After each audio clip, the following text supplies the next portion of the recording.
Hi folks, this is Zack again, and today I'm gonna review yesterday's pay-per-view by WWE Battleground 2016. Well, it was the last classic pay-per-view because, obviously the draft couldn't take full effect here because it happened so close to the pay-per-view. And we'll see. This should be a hint where it goes in the future for WWE, or where WWE is headed in the future. And after the SummerSlam, which I think is next, there'll be brand exclusive pay-per-views on a monthly basis, so 2 pay-per-views each month. And anyway, let's take a look at, what's this crap here? Let's take a look at Battleground 2016. The first match was, as you saw, Bayley and Sasha Banks versus Dana Brooke and Charlotte. Well, we all know that Sasha Banks is going after Charlotte, and Charlotte always has Dana Brooke in her corner since her daddy left. or rather was driven away, I don't care. And she had a mystery partner, and I think most of us knew it was going to be Bayley because it's the most logical choice. And it doesn't always have to be, oh wow, surprising or shocking. Sometimes the logical choice is the best choice because it is, or it just makes sense. So Bayley, we have 3 of the 4 former horsewomen of NXT. And and another huge face the crowd loves. And as I got it, Bayley isn't called up to the main roster with this, but it's a one shot for now, because we all saw the ovation that Bayley got, and the crowd is really into her. And probably the biggest problem was if Bayley right now was introduced into the main roster or called up to the main roster. Sasha Banks might have a hard time being the face going against the heel. So it appears to make sense that Bayley still has to wait a little bit, but the fans know who she is and they just love her. The match itself, it was obvious that Bayley was attacked right off the bat, and the match itself, it was pretty decent, not as huge as it could have been. As I said, or as I predicted in my preview, it didn't get that much time, and still, great way to introduce or showcase the new Raw Divas or Raw Women's Division and Bayley. And most importantly, it was a great way for Sasha Banks to defeat Charlotte, to make her tap out without it being in a singles contest, because I think the big title change is planned for SummerSlam. And with this win here, Sasha Banks has all the right in the world to challenge Charlotte. So, pretty decent match. Not great, but okay. And it really served its purpose. Bayley was introduced to the main roster and the people loved her. And as soon as Sasha Banks turns heel again, or there's a spot for top face of the women's division on Raw available, I'm sure Bayley will get it. So, it furthered the feud between Banks and Charlotte for SummerSlam, and that's quite nicely done. The Wyatt Family versus the New Day. I wasn't a big fan of the match because, as I mentioned in my preview, the biggest problem here is that the New Day are a comedy gimmick. They are there to entertain the people, to be funny, and to not take anything too seriously. The Wyatt Family, on the other hand, is more a dark stable. They have a dark gimmick, and they are intimidating people, and matches with them or involving them are very serious. And you can't really mash the seriousness of the Wyatt Family with the comedy of the New Day. It doesn't mix that well. But they tried it anyway, and before the good old Xavier Woods was always paralyzed by fear when he faced Bray Wyatt. And this, so to speak, was the story of the match. He entered, wanted to take the fight to Braun Strowman. Strowman immediately tags Bray Wyatt in. Woods, again, frozen with fear. Dead froze, like paralyzed or in a trance. Kofi tags in, and yeah, well. In the beginning, of course, Kofi gets dominated by the Wyatt family until they manage to get the hot tag to Big E, who clears the ring. And yeah, it all comes down in the end to Bray Wyatt versus Xavier Woods, who tries to save Kofi, and yeah, then again, struck with fear. And yeah, Bray wants to finish him, and Kofi again interferes.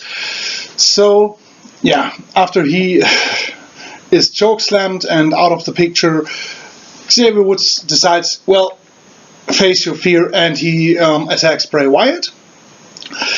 And yeah, well, in the end, of course, he doesn't stand a chance, even if he was able to fight off Erick, Rowan, Braun Strowman. In the end, of course, Bray Wyatt got to him and could hit his sister Abigail for the win.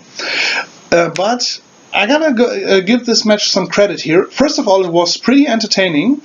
Not great by any means, but pretty entertaining. And yeah, well, it accomplished two things aside from being entertaining. First of all, the Wyatt family could get a clean victory over an established team, which immediately gives them some credibility back. They haven't been on television for some time, and yes, let's be honest here, after the last few feuds, nobody really took them serious anymore. So this win was very important. And the second thing is that Xavier Woods came off as a wrestler here. Before, he was more like the valet of the New Day, who occasionally stepped into the ring. This time, no shenanigans.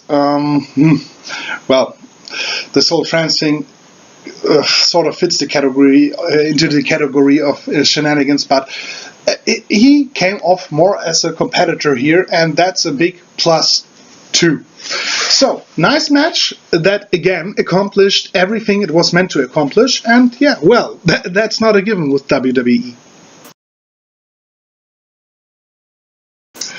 Next one was, as you just read, the United States title match between Rusev and Zack Ryder.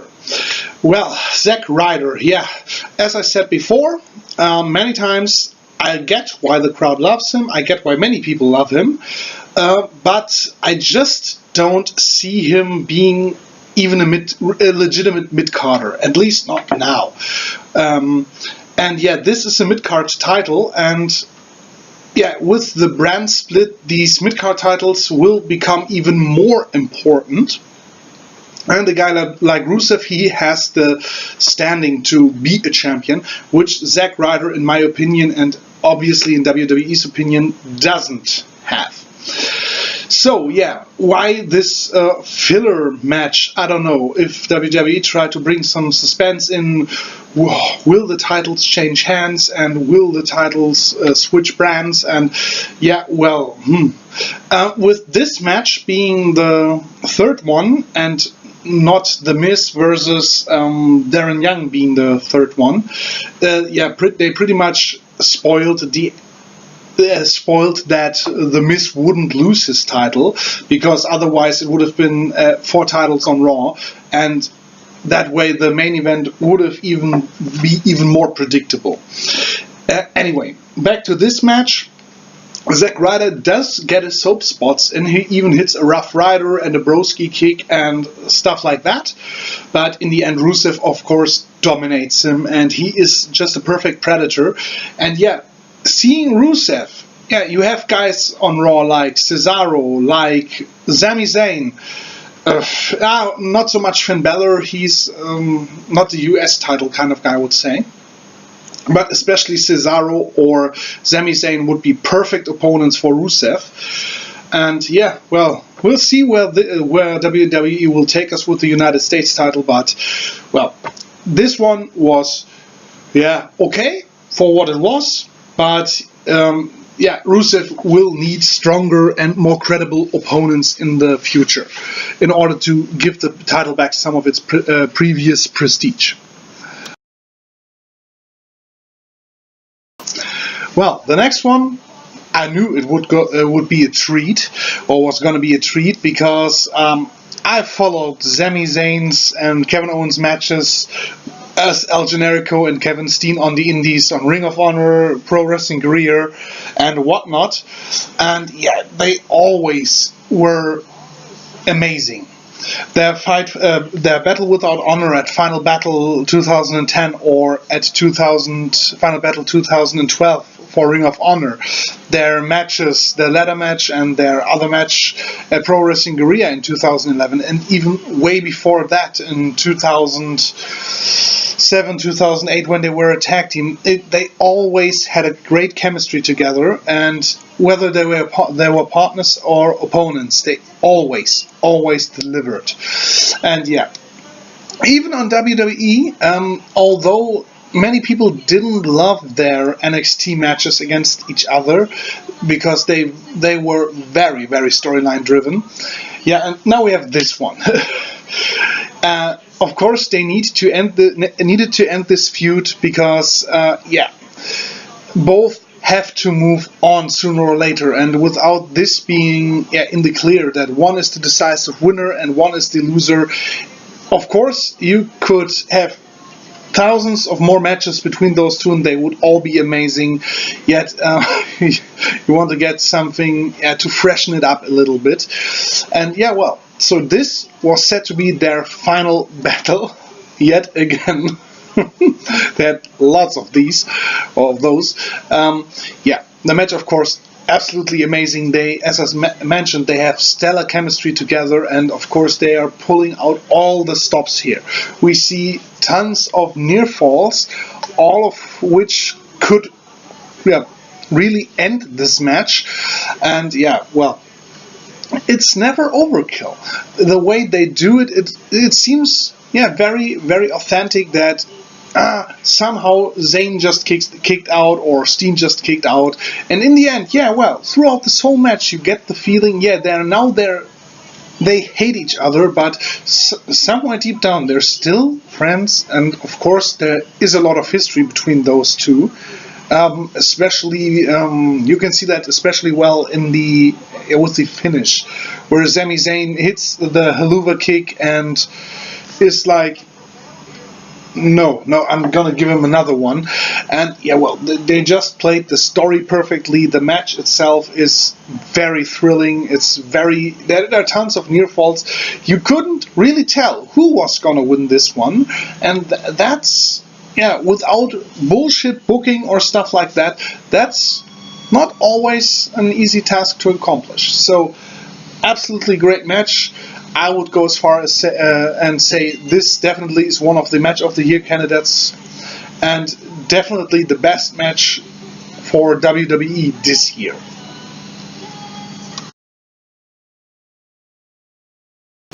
Well, Becky Lynch versus Natalya.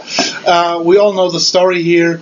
They teamed up, to even the odds again for Natalya against Charlotte and Dana Brooke, and it all went downhill from there.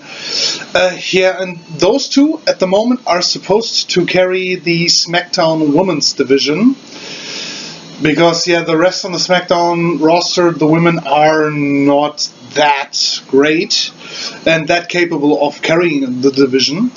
But there are two major problems here. First of all, Natalya's heel turn. It's not that it doesn't make sense, or that her character now doesn't make sense. It's just that she doesn't present it very well. She's not a natural born heel. You have guys like Randy Orton or Seth Rollins, for example. If they are a cocky heel, an arrogant douchebag, they just stand there and they ooze it out of every inch of their body. They ooze this arrogance, and it comes naturally to them. I believe they're nice guys in reality. I don't know that for Orton, but they just live this arrogance on screen. And Natalya's mannerisms are very, fake. She's like, and you see that she herself doesn't really believe that. And that takes a lot away from her persona and, from this match, for example. Another thing is that this match didn't really feel complete. I mean, everything they did made sense. It wasn't bad by any means, but somehow it lacked something. I cannot really describe it. It was like an afterthought, especially after a match like Owens versus Zayn. It becomes apparent that this match just is not on par with what the men often deliver. So, I'm sad to say this match wasn't bad, but somehow it lacked everything that is needed to make a match feel important.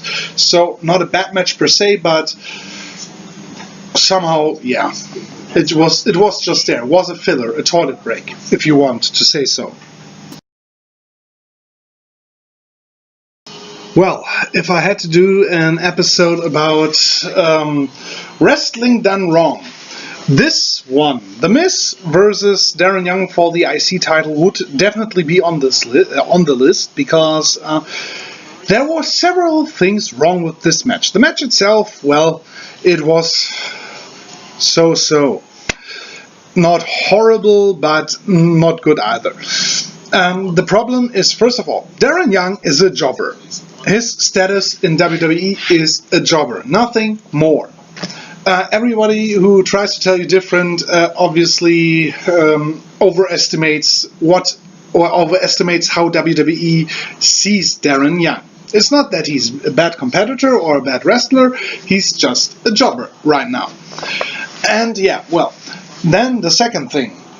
After Rusev won, it was obvious that Raw has 3 titles saved. The women's title, the United States title, and the tag team title. So, in order to maintain at least a little bit of suspense for the main event as to who might win, The Miz couldn't lose the title here. So, okay.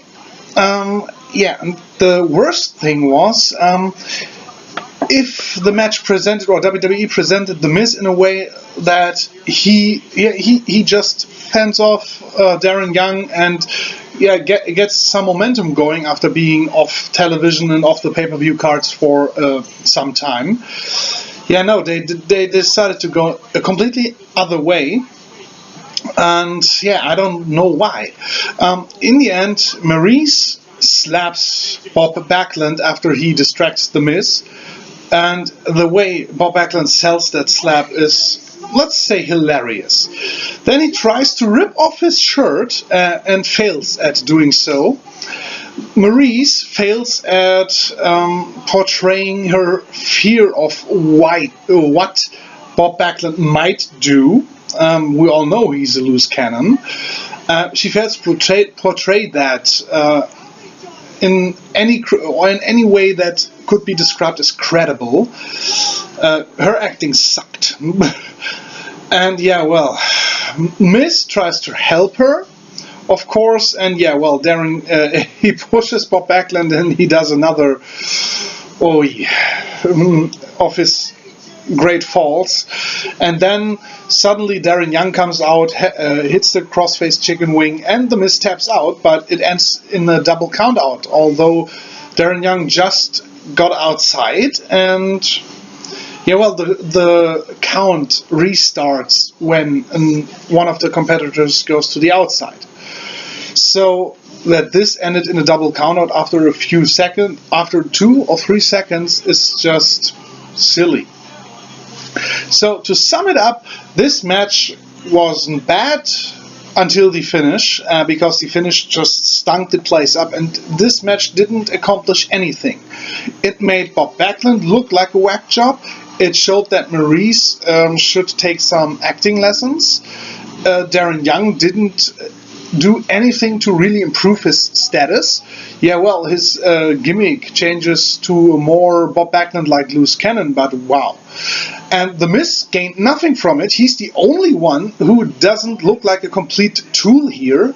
And that's well, that's an accomplishment, but still, he got no momentum going for him heading into SmackDown as the IC champion. So this match just, in the end, stunk the place up on so many levels. It's just sad. Yeah, this next one was one of the more anticipated bouts of the evening. And yeah, well, John Cena, Big Cass, and Enzo Amore versus The Club and AJ Styles. Well, before the match started, we of course got a promo by Enzo and Big Cass, and yeah, John Cena just stood by and observed. And it's nice to see. I used to understand why people hated Cena, and I still understand why people hate Cena, but I don't agree, or I haven't agreed to that since, I don't know, a long time, because Cena, he just delivers in big matches, and he's not the kind of guy that intentionally buries younger talent, as seen here. He just steps aside, he doesn't speak a word, he lets Big Cass and Enzo do their thing in the co-main event. And that's awesome. That's really awesome of him, or of WWE booking, and him saying, yeah, I've got no problem, I don't want to talk myself, let them do the work, and let them present themselves. It's great. It's really great, and that's another reason why John Cena is such a valuable asset to WWE. He brings the name, he and AJ Styles bring the name to this match, and yeah, of course it's about their feud too, but yeah, they don't have a problem to let the younger guys, the newer talent that aren't as well known, shine, and that's great. The match itself, yeah, of course, Enzo really was able to show off here. He is a bona fide G. No, he's a real fighter. He loves to be in the ring, and yeah, he loves what he does. At least that's what he transports to the viewer. And yeah, Big Cass throws him around, and it takes a long time before Cena even gets involved. And yeah, the Club, they get their shots in too. AJ Styles gets his shots in too. And yeah, of course, in the end, it's about Cena and AJ Styles. And yeah, Cena pins Styles, but it's okay here. Styles has been in the match longer. He gets top rope attitude adjustment, which is quite the spot. So Cena goes all out to beat Styles here, but still, it's a tag team match. It doesn't hurt Styles' reputation, and Cena can say, hi, you haven't beaten me cleanly at the last pay-per-view. I have beaten you here. I've pinned you right in the middle. No shenanigans involved. I want my rematch, and for SummerSlam, well, that's basically the SmackDown main event, and could easily main event the whole show. So yeah, nice match, some fun spots, and yeah, of course it wasn't great by any means, but yeah, it was quite entertaining. It was quite entertaining, and it was cool to see Big Cass and Enzo deliver on the huge stage of a co-main event. The Club, well, they fought hard themselves too. And yeah, I think on Raw we'll see more of Enzo and Cass versus The Club, and on SmackDown obviously we'll see more of John Cena and AJ Styles. And yeah, I'm really looking forward to that, because all 6 delivered here. And yeah, cool match. Really, really cool match. Well, the much anticipated return of Randy Orton, of course. Yes, the highlight reel. Everybody who has watched WWE in the recent years knows how the highlight reel works. Most of the time, especially in the very recent years, Chris Jericho and his guest have some jibber-jabber, have some shot at each other, and yeah, then it goes down, or straight down to business, and yes. The biggest problem here is, after a fun match and before the huge main event, this feels out of place. segments like this belong on Raw or SmackDown. In the case of Randy Orton, it would belong to on SmackDown. And yeah, it just has no business on a pay-per-view, especially as it's very formulaic and yeah, basically is a Raw or SmackDown segment on a pay-per-view. There's not much to tell here. We heard why Randy Orton wants to face Brock Lesnar, which makes sense, which will be an interesting bout at SummerSlam, but yeah, well, it's not like we won't hear the same stuff we heard here in the next weeks up until SummerSlam. So some time wasted here, and just because on the network you can go over 3 hours without anybody shitting the pants or being angry, it doesn't mean that you necessarily have to. So this segment, a waste of time, and yeah, there's nothing I can add to that. It just doesn't belong on a pay-per-view.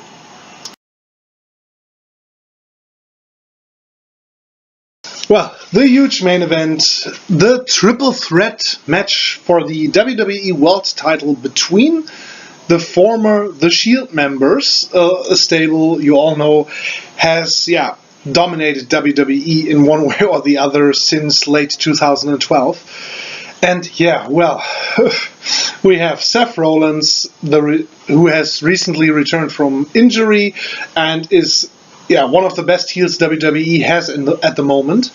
We have Dean Ambrose, wacky lunatic per gimmick, whom the crowd just loves, and Roman Reigns. That's, I wouldn't say split right in the middle, but some guys love him, some people really do hate him.